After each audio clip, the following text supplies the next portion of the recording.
Hello guys, this is Mr. Gonzalez and this is my video for the first section of Edgenuity, which should be over adding and subtracting polynomials.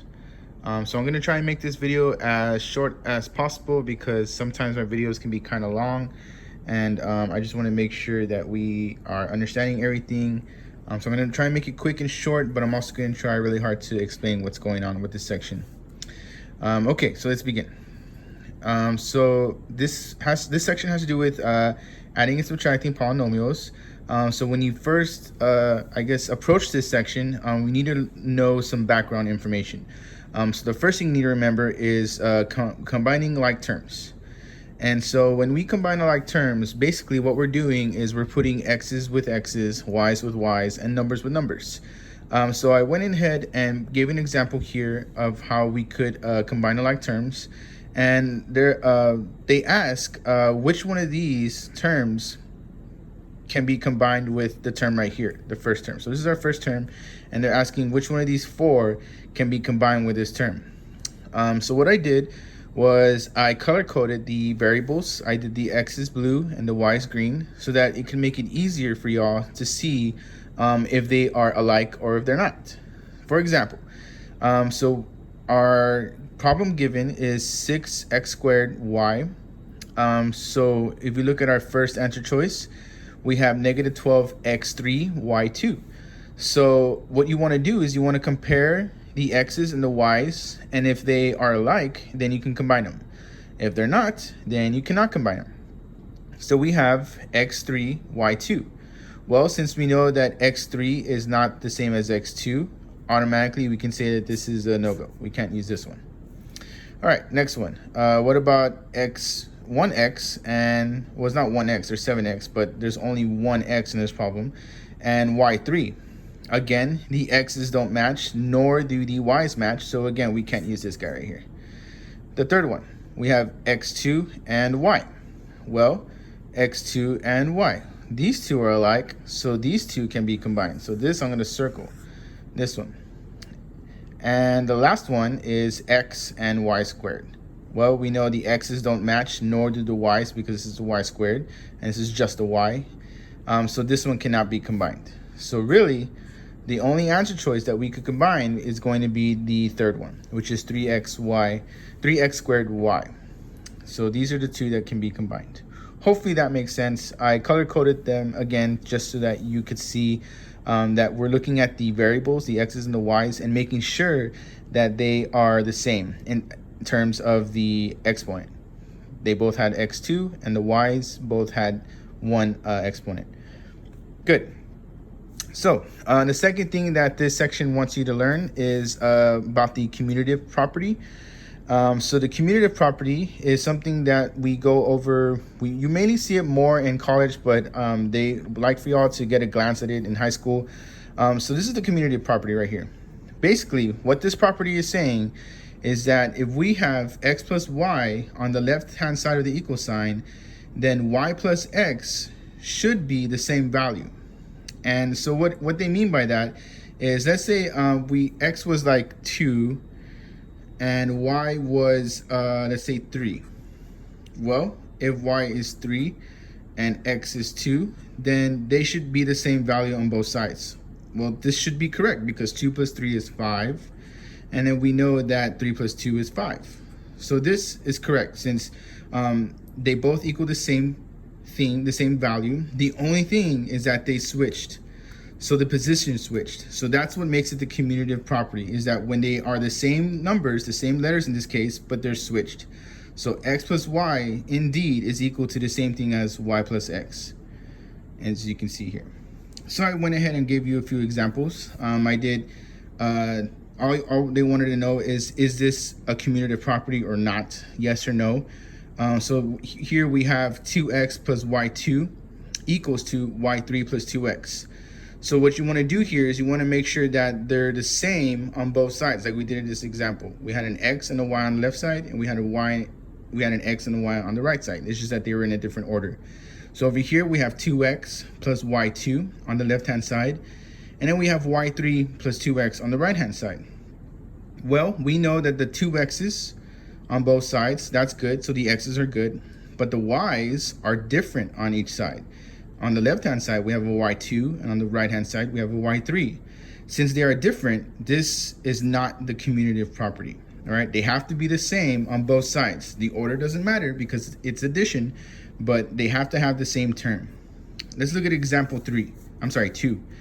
If we look at example 2, you'll see here that we have x2 plus 4y equals 4y plus x2. Cool, so we know that the x2, x squared, it shows up on both sides, so that's good. And the 4y also shows up on both sides, so that's also good. So since we have the same terms on both sides of the equal sign, this is a commutative property. So hopefully that makes sense. Just remember that they have to have the same terms on both sides of the equal sign. It doesn't matter the order that they're in because it is addition. Just they have to have the same terms. Good. All right, moving on.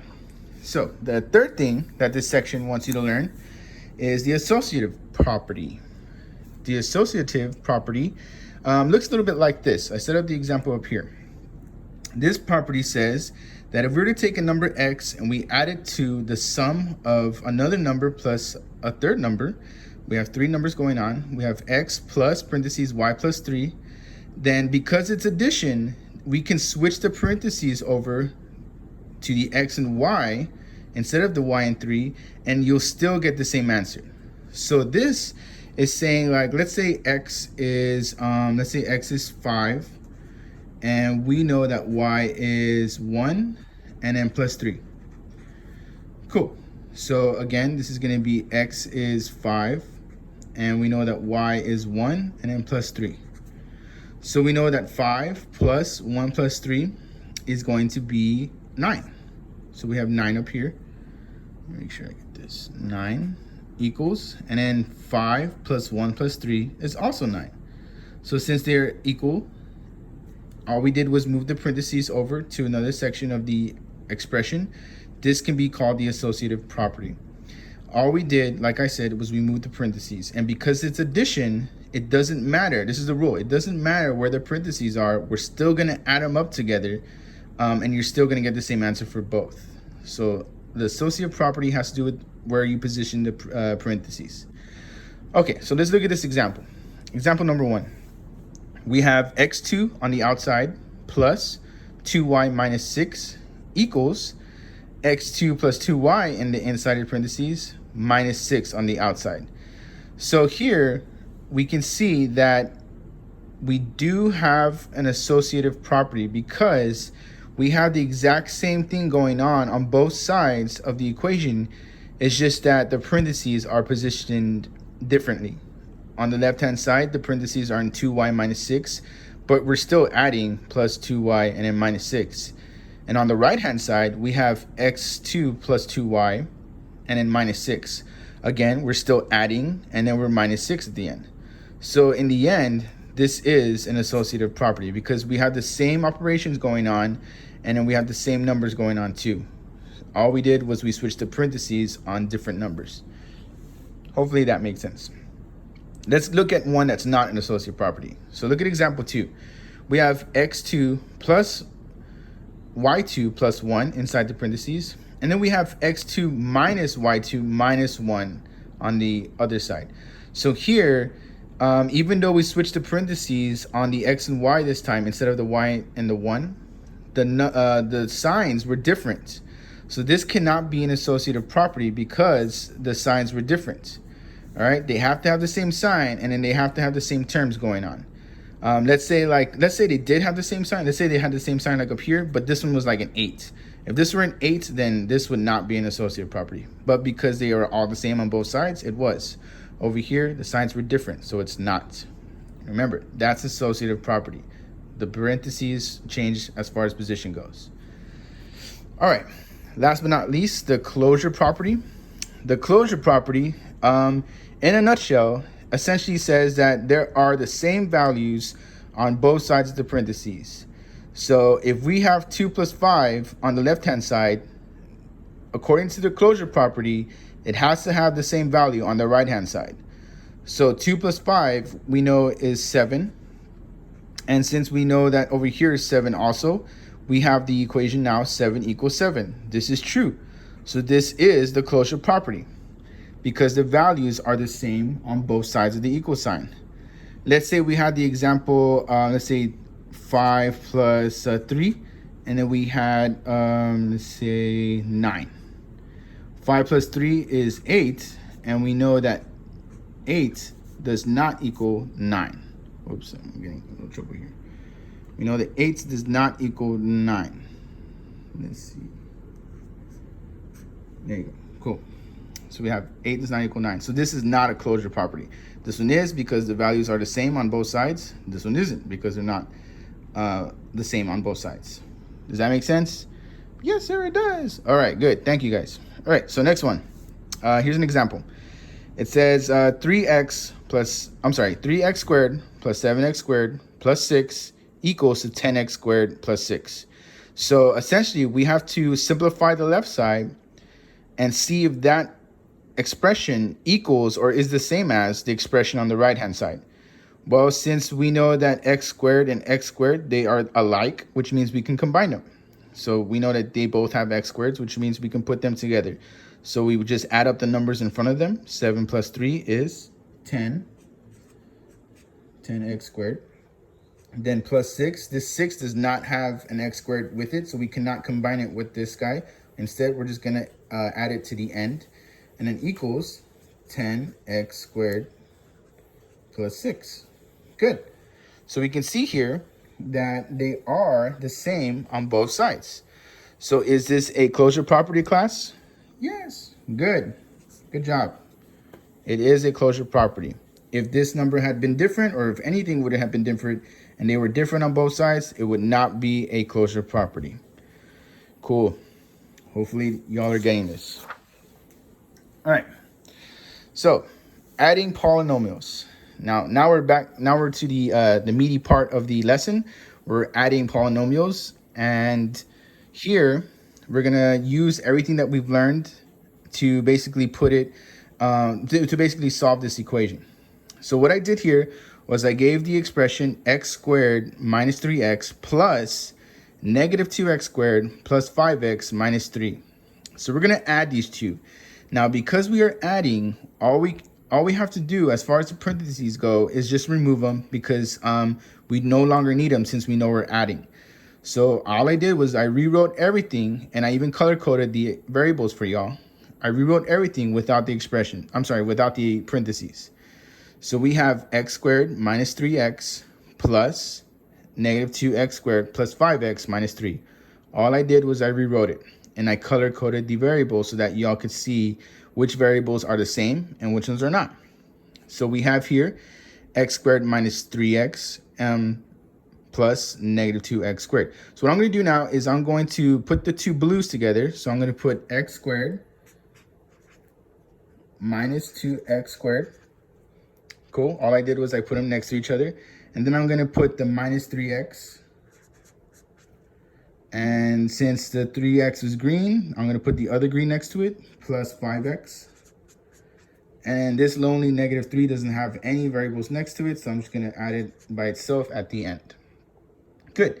So now we have x squareds next to x squareds and x's next to x's. Cool. So we have x squared minus 2x squared. All we do is a little bit of math. So it's like the same as saying 1 minus 2, which is going to be negative 1. So we know that this is negative 1x squared. Then we're going to have negative 3 plus negative 3x plus 5x. So we know that this is the same as saying negative 3 plus 5, which is going to be a positive 2x. And then since the negative 3 didn't have anyone to go with, we're just going to add it towards the end. And this would be your final answer. Hopefully that made sense. Any questions so far? Please. No questions? Geez, y'all are silent today. Okay. Moving on then. The additive inverse. So this little section has to do with the section number 7, because this is number 6. So in order to understand section number 7, you have to first understand what the additive inverse is. So what I did was I summed it up into 2 words. The additive inverse means you're going to flip the signs. So I gave an example. We have x4 plus x3 plus 2x squared minus 4x. And if we were to get the additive inverse, I went ahead and color-coded the signs for you. I did the top in blue. If we get the additive inverse of this expression, all we do is flip the signs. So the positive x4 turns to negative x4. The positive x squared turns to negative x squared. The positive 2x squared turns to negative 2x squared, or minus. And the minus 4x turns to plus 4x. So this is your answer. This is your additive inverse of the expression above. All we did here was we flipped the signs. Hopefully you got that. All right, so remember, that's very important because you're gonna have to flip the signs later in the next section. Cool. All right, last one. Number 7, subtracting polynomials. So here's why we needed to learn the additive inverse. So subtracting polynomials is very similar to adding polynomials, except we need to add the additive inverse, or I guess we need to change the second expression to the additive inverse before we subtract. So what do I mean by that? Well, I'll show you. I gave an example here. We have the expression 4x squared y cubed plus 2xy squared minus 2y minus negative 7x squared y3 plus 6x y2. Cool. So we know here we're subtracting because it is minus in between the two parentheses. So the first thing you want to do, the first step you want to do when dealing with subtracting polynomials is you need to get the additive inverse of the second expression. It's always the second expression. Never mess with the first one, all right? The first one's always going to stay the same. In fact, whenever you see the first one, I want y'all to rewrite it just as is, just without the parentheses, all right? All I did was I rewrote it without the parentheses. It's the second one that's very important. The second one, you want to get the additive inverse, like I said. So we know that the minus 7x squared y3 changes to a plus. The plus 6x y squared changes to a minus. Hopefully that makes sense. Cool. So all we did was we flipped the signs. And we flipped the signs because of the additive inverse. Now that we flipped the signs, now we can work out the problem just as is. So we have, now I'm going to look at the variables. We have x2, y3. Are there any other expressions that have x2 and y3? Oh, look, this guy. So since I know that's true, I can put these two together. 4x squared y3, and that's a plus. So I'm going to put plus 7x squared y3. Good. And then I'm going to move on to the next one. What about 2x y squared? Are there any other ones that have x and y squared? So x and y squared, x and y squared. Oh, look, this one has x and y squared. Good, which means that we're going to put this guy with this guy. So I'm going to write that down, plus 2x y squared, and then this guy goes over here, minus 6x y squared. And you'll notice that this lonely negative 2y doesn't have anyone to link up with. So again, we're going to add that at the end, minus 2y. Now we can work out our math. Now we can do, since these two have the same variables, we just work with the numbers in front. 4 plus 7 is 11. So it's 11x squared, 3y. So we got those out of the way. Then over here, we have 2x y squared minus 6x y squared. So it's the same as saying 2 minus 6. 2 minus 6 is negative 4. Negative 4x y squared. And then again, the 2y's has no one to link up with, so we just add it at the end. And this right here, guys, is your final answer. Cool. Yay. Please hold your applause. Good. All right. So what the heck?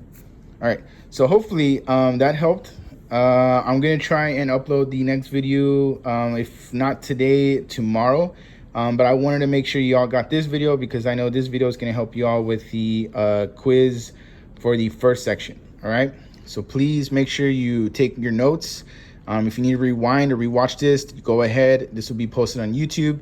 You can pause it and take your notes. And if you have any questions, just feel free to remind me, guys. Just remind me. I'm always on remind. Or you can just shoot me an email or a text. All right. Well, have a good day, guys. I'll talk to y'all later.